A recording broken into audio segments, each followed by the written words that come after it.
Hey friends, it's Raine Grayson, Organizational and Programs Manager at TMI Project, and the director of this season of the TMI Project Story Hour, Period Power Stories. We wanted to let you know that while you can still most certainly listen to this special collection wherever you get your audio, it was specifically produced on video. We're trying to keep up with the times. That said, if sonic storytelling is your thing, feel free to stay here.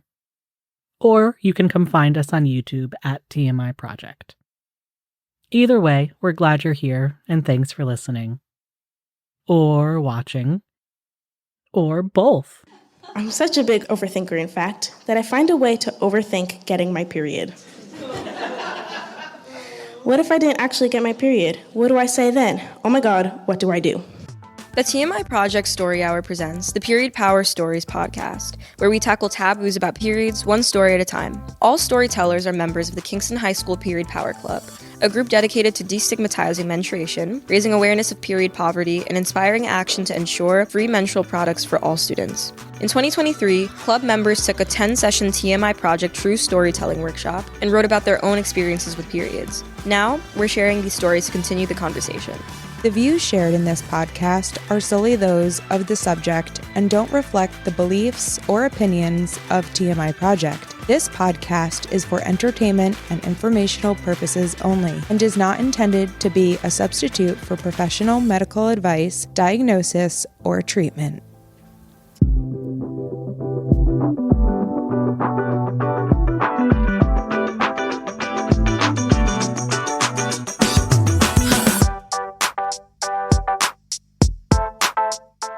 Birds and the Bees, take one. Hi, Makayla again, and I'm your host for today's episode of TMI Project Story Hour presents Period Power Stories.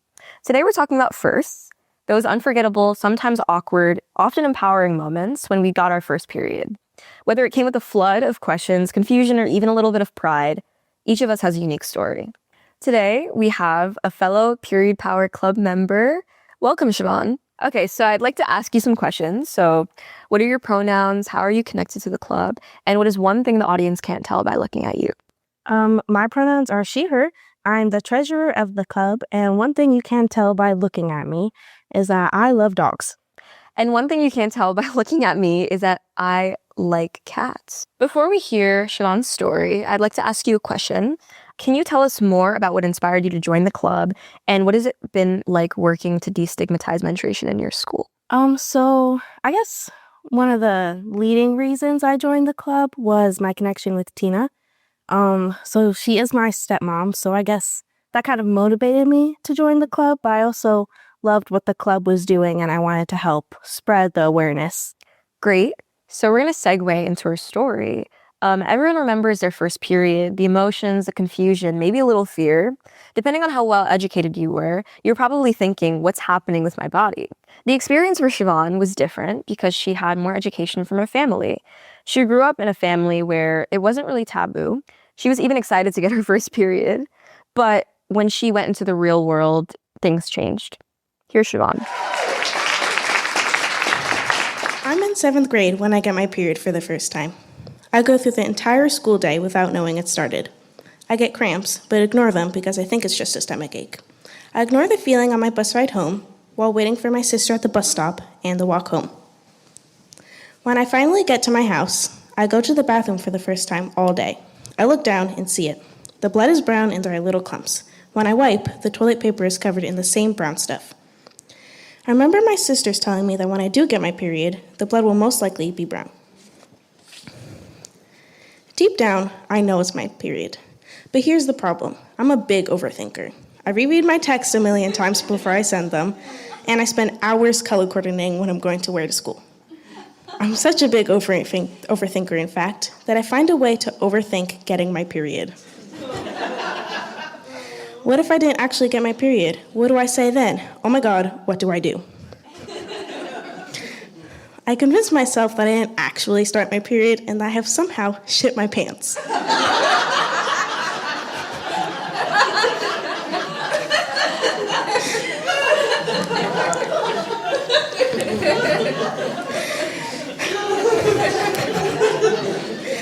I'm so afraid my sisters will make fun of me, I don't tell them. I don't even change my underwear. Panicking, I make a deal with myself. Okay, Siobhan, if the brown stuff is there again tomorrow, I'll tell one of my sisters. Sure enough, I wake up the next day and the blood is still there. So I follow through with my plan and tell one of my sisters. To my dismay, my younger sister runs to tell my older sister that I got my period.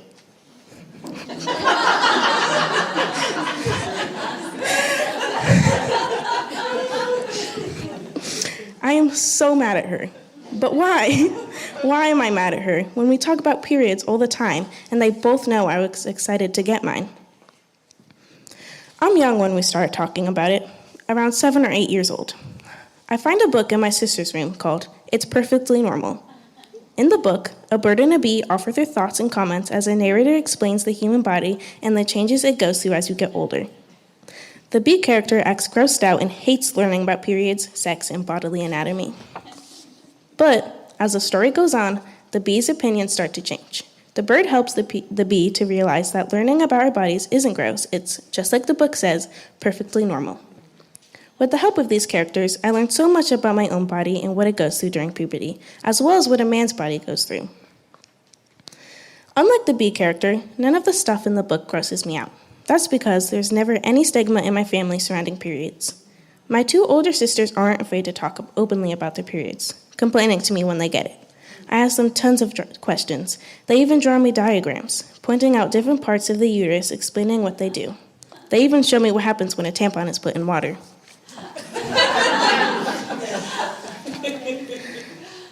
My dad is never grossed out or embarrassed about period products. He happily picks up pads for my sisters when he runs to the store, even if he gets a little confused and needs help picking them out the right ones.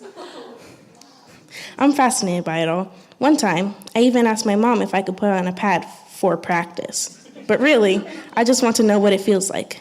I'm excited to get my period, and I'm convinced I'll get it soon. And yet, despite everything I'm taught by my family, when I finally do get my period in 7th grade, why am I completely unprepared?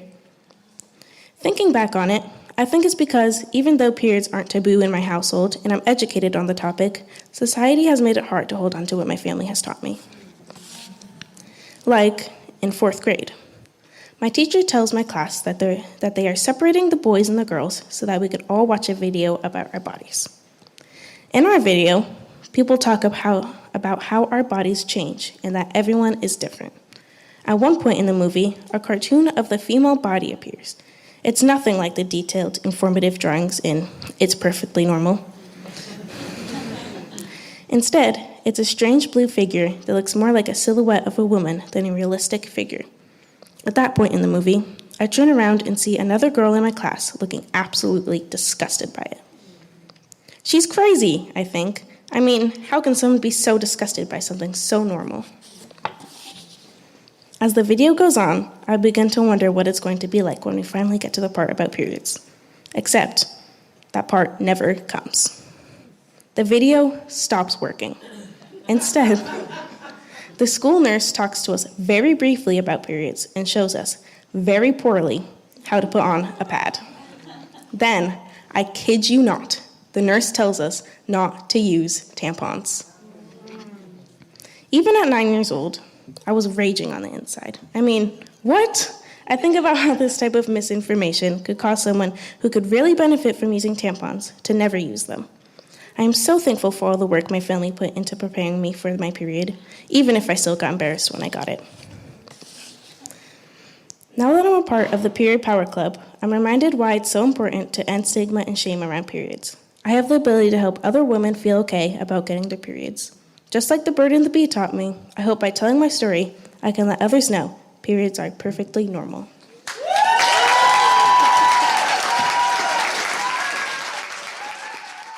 Thank you, Siobhan. It's really inspiring to see you being so open about your experience, and also it's really nice to hear families who really are open enough to talk about those things with their kids.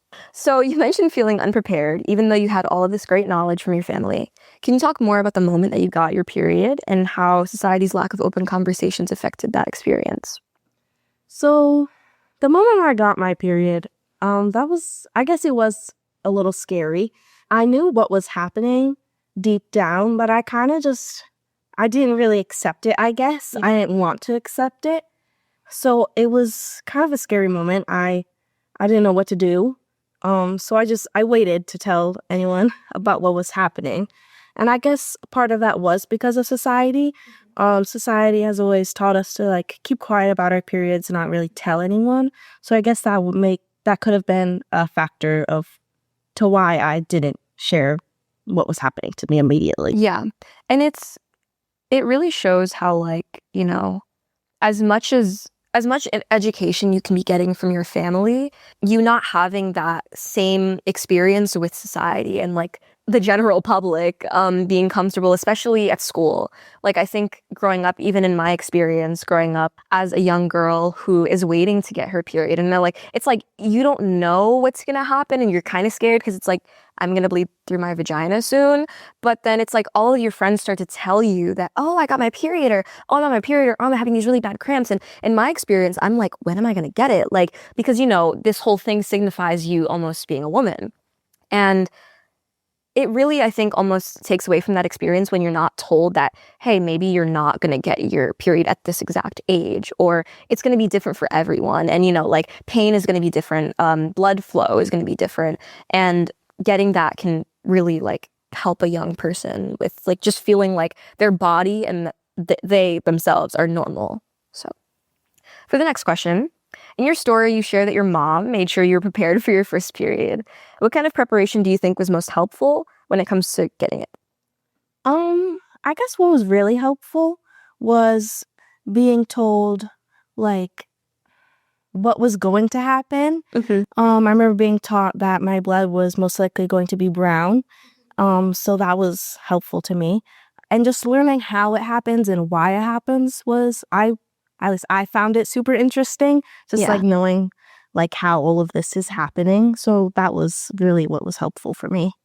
Yeah, I feel like the world kind of teaches you, especially media, teaches you that like blood is this disgusting thing that you like never want to see in your life, which is valid because usually blood isn't a sign of anything good. Like if you're bleeding, you know, happen to cut yourself, that's not really great. But that like getting blood from your vagina at a certain age is normal and healthy. And sometimes it's not healthy if you're getting too much or you're experiencing too much pain. So that's great. Thank you. And in your experience, have you noticed any differences in how menstruation is discussed among groups of people like your family and school and then like general society with that? So my family was definitely more open about our periods. We didn't really go out of our way to discuss our periods, but it wasn't like we were scared to talk about it or we weren't allowed to. But like going to school and stuff, the situation was definitely a lot different. Remember being at school, like kids were like scared to talk about the periods, like kept it super quiet. And it was kind of like a gross thing. No, I get what you mean. It's like, it's almost like, and I think even high schoolers still experience this, like being scared to open your pad or open your tampon or even pee. Like literally like the noise of peeing is scary because you don't want people to know that you're peeing in a bathroom like where you're supposed to do that. So it's really crazy actually. Growing up and realizing like, it's almost like not many things change, but as an adult, you just like have to almost figure it out. I remember one of my experiences from school. This was in 7th grade, actually. It was way before I even got my period. But I remember it was me and 2 of my guy friends. We were talking. And I remember being upset about something that we were talking about. I guess I was just being like passionate or something. And one of my friends was like, oh my God, why are you so mad? Are you on your period or something? Yeah. And to me, that was just so shocking. I was like, are we not, like, am I not allowed to feel mad when I'm not on my period? Yeah. And I think it almost like when people say that, it almost minimizes like the fact that also pain when you have your period is very that. And it's valid to not necessarily be mad all the time, but to express that, hey, I'm not comfortable because I'm in pain. And, you know, a lot of people have very debilitating pain, but it's like, I think that's also definitely a way of being sexist almost, because it's like you're reserving anger or whatever for men and not for women. And like women are only expected to be sad. Like, oh, if you're on your period, like you should only be crying. And like, I don't know, like what, like the stereotypical breakup of like eating ice cream and stuff rather than like being frustrated, which is a valid response. Now we have a special guest and he's your father. Welcome, Mr. Burch.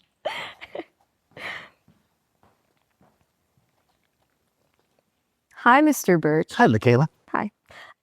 Okay, to get us started, can I get the story about how you got involved in Period Power Club? My partner, Tina Diurna, learned that it was New York state law to provide period products in all public restrooms and state buildings, and we did not do that. And it was a passionate cause for her, and students like you were bringing that complaint to the administration, and next thing you know, we have a club forming. And as a father of 4 daughters and a verified feminist, I felt it was an important issue, and I wanted to lend my support, knowing that when a cis white male of middle age tends to lend their support to things, there's a lot of power there, and so I wanted to use my privilege for good. So I was definitely behind it 100%. Great, thank you. So you also saw Siobhan's performance. I did. What was your reaction to it, and how do you feel about her telling her story? I was amazingly proud of her. She was eloquent and passionate. She had, it blew me away. Really did. And I was very, I still get kind of goosebumps when I think about how she got up on that stage in front of all those people and delivered. Yeah, definitely. And Siobhan, what do you think about having your dad watch you do that? It was definitely a little awkward for me. Whenever like a parental figure is watching you do something, it definitely becomes more awkward. It was also definitely kind of like nice having him there supporting me. So it was a fun experience. Can you fill us in a little bit on what it was like growing up raising girls and becoming an impromptu period expert? What were some of the lessons you taught Siobhan growing up? So I can't recall a specific lesson where I sat down with Siobhan and discussed menstruation, but it was often family conversations that came up organically around the table. My wife would explain things, or sometimes I would. And then Siobhan, being the third of 4 daughters, her oldest sister, Laurel, would often be the point person. They're the oldest. They're experiencing all these things, and often the younger siblings would go to Laurel for things that maybe they want to go to their parents about. So there was still a sense it was of it was an open conversation, and it was normalized in family culture. And finally, for both of you, what's one thing you want to make sure all menstruators know?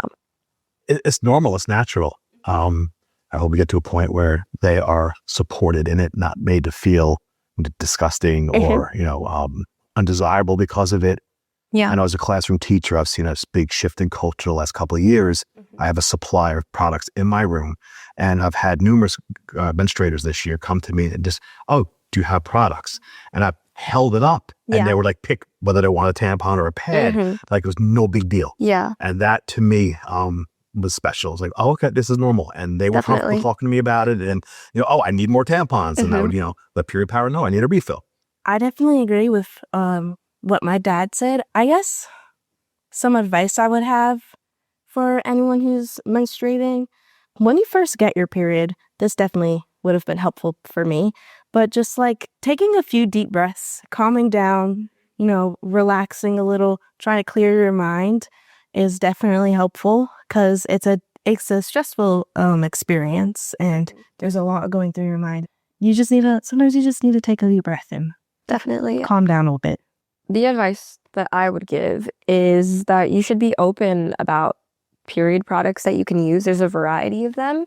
Not every, pad is going to work for you. Not every tampon is going to work for you. So be open to using different things and finding out what works best for you.